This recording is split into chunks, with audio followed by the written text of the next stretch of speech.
பேரொளி நேயர்களுக்கு அன்பு வணக்கம். வாரந்தோறும் அரசியல் விவாதத்தில் நம்மோடு இணைந்திருப்பவர் விடுதலை சிறுத்தைகள் கட்சியினுடைய முற்போக்கு மாணவர் கழகத்தின் மாநில துணை செயலாளர் அன்பு தோழர் தயா நெப்போலியன் அவர்கள். வணக்கம் தோழர். வணக்கம். எப்படி இருக்கீங்க? நல்லா இருக்கேன். அரசியல் சூழல் எப்படி போயிட்டு இருக்கு? களத்தில் நல்லா இருக்கு. நல்லா இருக்கு. தோழர், இப்ப தமிழ்நாடே பெரும் பரபரப்பா இருக்கிற ஒரு மாநாடு. தலைவர் அவர்கள் வருகிற அக்டோபர் 2ஆம் தேதி மது மற்றும் போதை ஒழிப்பு மகளிர் மாநாடு நடத்துவதாக அறிவிச்சிருக்கிறாங்க. என்ன தொடர், திடீர் மது ஒழிப்பு பத்தி ரொம்ப அக்கறை எடுத்துக்கொள்ளுது விடுதலை சிறுத்தைகள் கட்சி. அதுக்கான காரணம் என்ன? இல்லை, நம்முடைய தலைவர் அவர்கள் எந்த ஒரு முயற்சி எடுத்தாலும், எந்த ஒரு செயல் திட்டத்தோடு கூடிய அறிவிப்பு செய்தாலும் அது ஒரு தொலைநோக்கு பார்வை இருக்கும். இது எதிலிருந்து வருகிறது என்று சொன்னால், நாம் பிரிட்டிஷ் ஏகாதிபத்தியத்திடமிருந்து விடுதலை பெற்றதை விட இந்த மது போதை அரக்கனிலிருந்து நாடு விடுதலை பெற வேண்டும். அதிலிருந்து நாம் எடுக்கிற ஒரு முயற்சி தான் இந்த மது ஒழிப்பு மாநாடு. ஒரு பெரிய தேவை இருக்கிறது. இன்றைய காலகட்டத்தில் ஒரு பெரிய தேவை இருக்கிறது. இன்றைக்கு மதுவாலும் போதை பழக்கங்களாலும் இன்றைக்கு நாடு சீரழிந்திருக்கிறது. ஒரு ஒரு ஒரு 100 ஆண்டு கால வரலாறு இருக்கிறது. மதுவை ஒழிக்க வேண்டும் என்கிற வெவ்வேறு தலைவர்கள் முன்பு சுதந்திரத்திற்கு முன்பிருந்தே இதை பற்றிய ஒரு விவாத பொருளாகி இருக்கிறது. ஆனால் இந்த நிமிடம் வரை இடையிலே ஒரு சில வருடங்கள் அது மது விலக்கு கொள்கை நடைமுறையில் இருந்தாலும் அது தொடர முடியாத சூழலாக இருக்கிறது. இன்று நாடு ஒரு யதார்த்தமான சூழலாக இருக்கிறது. 1889 பிரிட்டிஷ் ஆட்சி செய்திருந்த போதே பிரிட்டிஷ் காமன் அந்த ஃபோரத்துல இதை பற்றி விவாதம் நடந்திருக்கிறது. 1889 இந்தியர்கள் எல்லாம் மது பழக்கத்திற்கு அடிமையாக இருக்கிறார்கள், அவர்களை சீர்திருத்த வேண்டும் என்று அவர்கள் யோசித்து இருக்கிறார்கள். அந்த தொடர்ச்சி இந்த நிமிடம் வரை பேசி, அதனுடைய தொடர்ச்சி தான் நீங்க அவங்க தானே முதல்ல சீம சாராயத்தை கொண்டு வந்தாங்க. அதுதான் அவர்கள் கொண்டு வந்தாலும் அதை தடுக்கிற முயற்சி அவருக்கு ஒரு ஆர்வம் இருக்கிறது இல்லையா? ஒரு பழக்கம் என்பது அவர்கள் வேண்டும் என்று திட்டமிட்டு அவர்கள் செய்வதாக நாம் அறிய முடியவில்லை. என்று சொன்னா அவர்கள் இதை ஏன் செய்ய போறாங்க? அவர்கள் ஒரு டிஸ்கஷன் பண்றாங்க. அப்பவே டிஸ்கஷன் பண்றாங்க. இந்த மக்கள் அதிகமான அளவிலே குடிப்பழக்கத்தை ஆளாகி இருக்கிறார்கள், அவர்களுக்கு நாம் சீர்திருத்த வேண்டும் என்கிற ஒரு செய்தியா ஒரு நமக்கான செய்தியா சொல்றாங்க. அப்ப அங்க தொடங்குது நம்முடைய இந்த மது ஒழிப்பு மாநாடு. இன்னைக்கு நேற்று தொடங்குது இல்ல, அன்றைக்கு தொடங்கிய மாநாட்டினை தொடர்ச்சி இன்னைக்கு நம்முடைய தலைவர் பேசிக் கொண்டு வருகிறார். இது ஒரு தேவை. இது பண்ணணும். எவ்வளவோ அதிகாரமிக்க அமைப்புகள் எல்லாம் இன்னைக்கு இருக்குது. இந்திய அரசியலமைப்பு சட்டம் நாம் வந்த பிறகு நம்முடைய அம்பேத்கர் அவர்கள் எத்தனையோ ஒரு வலிமையான ஒரு சட்டத்திட்டங்களை நமக்கு அறிவித்திருக்கிறார். எதையோ நடைமுறைப்படுத்துகிற மத்திய அரசாங்கம், ஒன்றிய அரசு இதை நடைமுறைப்படுத்தல என்ன சிக்கல் வரப்போகிறது? அரசியலமைப்பு சட்டம் வழிகாட்டு நெறிமுறைகளா 44ல பொது சிவில் சட்டத்தை நடைமுறைப்படுத்துன்னு சொல்லுது. அதை உடனே நடைமுறைப்படுத்துவதற்கு துடிக்கிறது இந்த அரசு. அதே வழிகாட்டு நெறிமுறைகள்ல 47 மது ஒழிப்பு பேசுது. அப்ப நீ அதை செய்ய வேண்டியதானே? ஏன் அதுல என்ன தயக்கம் இருக்கிறது உங்களுக்கு? இப்ப கேள்வி என்னன்னா, இவ்வளவு நாளா அது இருந்துட்டு தானே இருக்கு, அதே சட்டம் இருக்கு. இவ்வளவு நாள் இல்லாத அக்கறை இப்ப ஏன் விடுதலை இருக்குதுன்னு கேக்குறாங்க. அதிகமாக இது கடைசி தலைமுறை. இந்த மதுவையும் போதையும் ஒழிக்கக்கூடிய கடைசி தலைமுறை. இப்ப நம்ம ஒழிக்கலன்னா வேற எப்பயுமே ஒழிக்க முடியாது. அதனுடைய வழியிலிருந்து பண்றது. இவ்வளவு காலம் இருந்தது வேற. இன்னைக்கு அதிகமான மக்கள் அதை நுகர்வோலாக மாறி இருக்கிறார்கள். இன்னைக்கு அது ஒரு ஃபேஷனா மாறிவிட்டது. போதைப் பொருளை பயன்படுத்துவது, மதுவை அருந்துவது என்பது ஒரு ஒரு நாகரிகமாக மாறிவிட்ட சூழலா மாறிட்டு இருக்கு. இப்ப அது இந்த சமூகத்துக்கு பெரிய தீங்கானது அது. அப்ப அதை ஒழிக்கிறதுக்கு இந்த தலைமுறை, இந்த தலைவர் நாம முயற்சி பண்ணலாம், வேற யார் முயற்சி பண்ண முடியும்? அதுல இருந்து பேசுறது இது வெறுமனே ஒரு அரசியலுக்காக செய்கிற நடவடிக்கை அல்ல. இந்த காலம் எவ்வளவோ போராடி இருக்காரு. மதுவிலக்காக எத்தனையோ இயக்கங்களை போராடி இருக்கலாம். ஆனா இது கடைசி கட்டமான ஒரு முறை. பிரச்சாரத்தை நாம் கையில் எடுக்கலன்னா இனி எப்பவுமே எடுக்க முடியாது. இது அதுக்கான தேவையை விட்டு இந்த மாநாடு குறைந்தபட்சம் இந்த மாநாடு என்பது ஒரு தமிழகத்தில் மிகப்பெரிய ஒரு பதட்டம். நீங்க பதட்டம்னு சொல்றீங்க, பதட்டம் இல்ல. மக்கள் அதிகப்படியான பேச ஆரம்பிச்சுட்டாங்க. மக்கள் மதுவை ஒழிக்க விடுதலை சிறுத்தைகள் பேசுறாங்கன்னாவே ஒரு அரசியல் இருக்கும். ஒரு மக்கள் மீதான ஒரு நம்பிக்கையின் அடிப்படையில ஒரு இருக்கும். அப்படி வினைகள் தான், அப்படி வந்ததுதான் இந்த மாநாடு நம்ம தலைவர் எழுதியிருக்கிறார். இப்ப இன்னும் ஒரு கேள்வி தொடர். இப்ப பாமக தலைவர் அன்புமணி ராமதாஸ் சொல்றாரு, இவ்வளவு காலமா இல்லாம இப்பயாவது திருமாவளவன் அவர்களுக்கு இந்த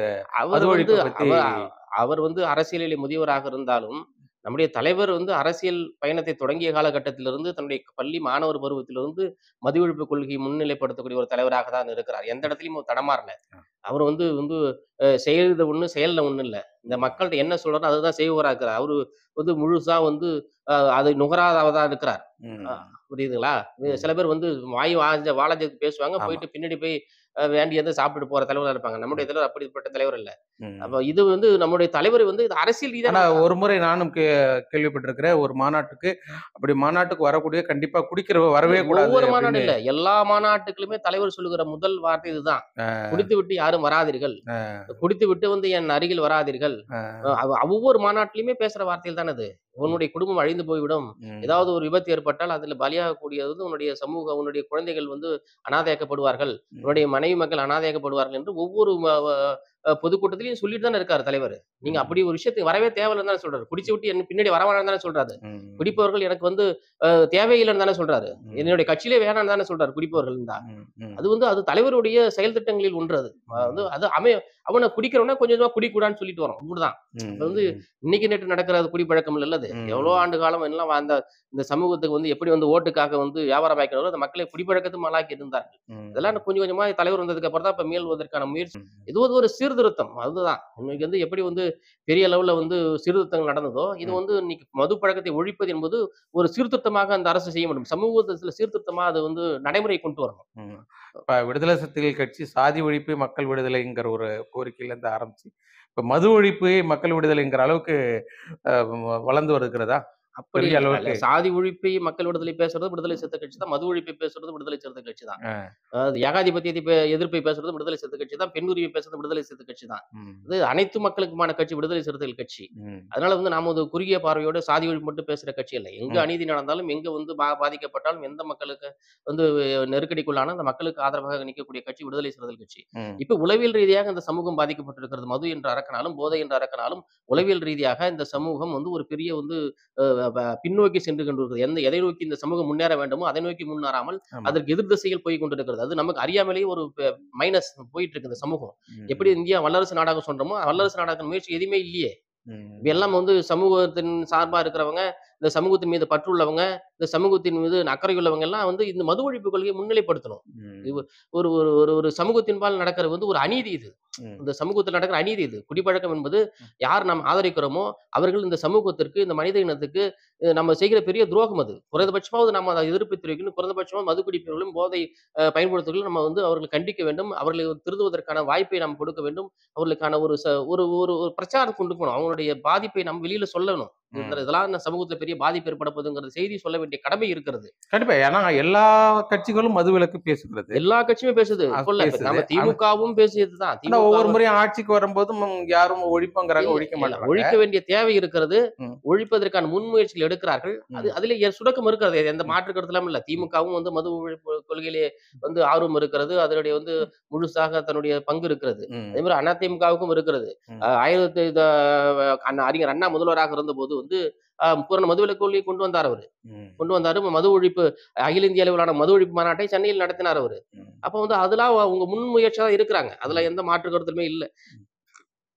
அடுத்து எம்ஜிஆர் வந்தார். திரும்பி அந்த மதுவிலக்கை திரும்பி வந்து கேன்சல் பண்ணிட்டு திரும்பி வந்து சாராயத்தை விற்க வேண்டிய சூழலா கொண்டு வந்துட்டாங்க. ம். அது அரசியல் ரீதியா நடக்கிற சின்ன சின்ன முரண்கள் நடக்கிற வினை. ஆனா இதில் பாதிக்கப்பட்ட மக்கள் பாதிக்கப்படுறாங்கல்ல. ம். இப்ப வந்து விளிம்பு நிலை மக்கள் அதிகமா பாதிக்கப்படுறாங்க. ம். ஒடுக்கப்பட்ட மக்கள் அதிகமா பாதிக்கப்படுறாங்க. தினக்கூலிகளாக இருக்கிறவர்கள் அதிகமா பாதிக்கப்படுறாங்க. அந்த போதை வஸ்துக்களால் பாதிக்கப்படுறாங்க. ம். பெரிய மிராசுதாரர்கள் பயன்படுத்துகிற வந்து சாராயம் என்பது வேறு. ம். இன்னைக்கு வந்து கடைநில மக்கள் சாராயம், நச்சு சாராயம் பயன்படுத்துகிறார்கள். இப்ப இது எங்க இருந்து வருது? நச்சு சாராயம் எங்க இருந்து வருது? அது சாமானிய மக்கள் பயன்படுத்துகிறது. அதை நுகருகிறார்கள். அதிலே கலப்படம் நடக்கிறது. அது எல்லாமே ஒரு உடலுக்கு தீங்கான ஒரு பொருளாகத்தானே பயன்படுத்துறாங்க அதுல. கண்டிப்பா, அப்ப கண்டிப்பா. அதனால இப்ப சமீபத்துல வந்து போன வருஷம் வந்து மரக்காணத்துல பல பேர் செத்துருக்காங்க. இப்ப சமீபத்துல வந்து கள்ளக்குறிச்சியில வந்து கள்ளக்குறிச்சியில 69 பேர் பெருந்துயரம். செத்துருக்காங்க. அதான் அதுல இருந்து வந்த வலிகள் தான். இது தலைவர் வந்து இப்ப நீ சொன்னீங்கல்ல, இப்ப என்ன அவசரம் வந்து ஆ. இன்னைக்கு அவசரமாக தேவையாக இருக்கிறது. கள்ளக்குறிச்சி 69 பேர் சம்பவத்திலிருந்து. கள்ளக்குறிச்சியில வந்து இறந்திருக்கிறாங்க. ஆமா. 69 பேர் வந்து இந்த மது என்கிற கொடிய அரக்கனால் வந்து பலியாகி இருக்கிறாங்க. அப்ப இந்த சூழல கூட நம்ம இத கையில எடுத்து மக்கள்ட்ட பிரச்சாரம் பண்ணலன்னா, வேற எப்ப பிரச்சாரம் பண்ண முடியும்?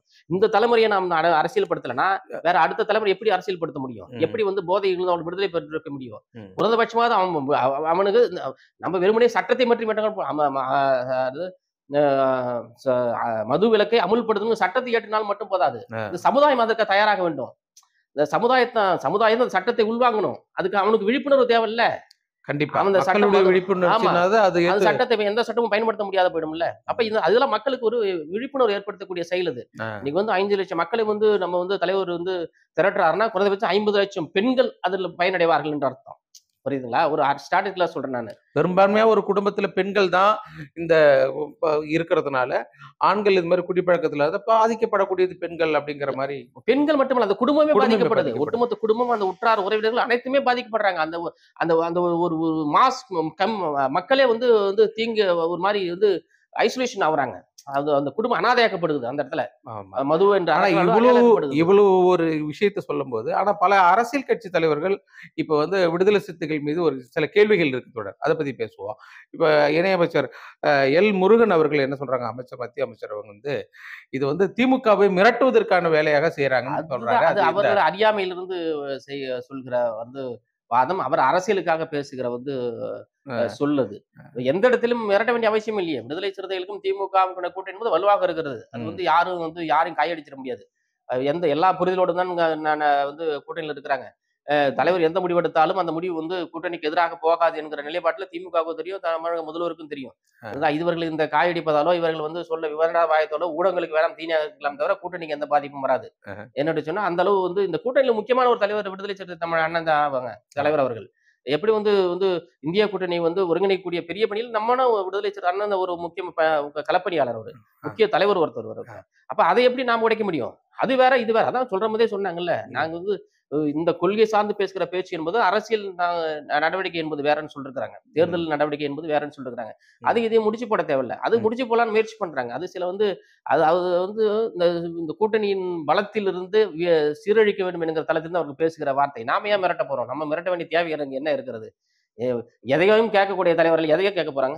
இந்த ம். மக்களுக்கான கேட்டாலும், எது கேட்டாலும் இந்த மக்களுக்காக கேட்க போறாங்க. இந்த ம். மக்களின் உரிமைக்காக கேட்க போறாங்க. மக்களின் தேவையை ஒட்டி ஒரு கோரிக்கை வைக்க போறாங்க. சுயத்துக்காக கேட்க போறாரு. உங்களாட்டம் வந்து எனக்கு தேவை, என்னுடைய மகனுக்கு தேவை, என் புள்ளைக்கு தேவைன்னு கேட்க போறாரு. இவரு பொது தலைவர் அவரு.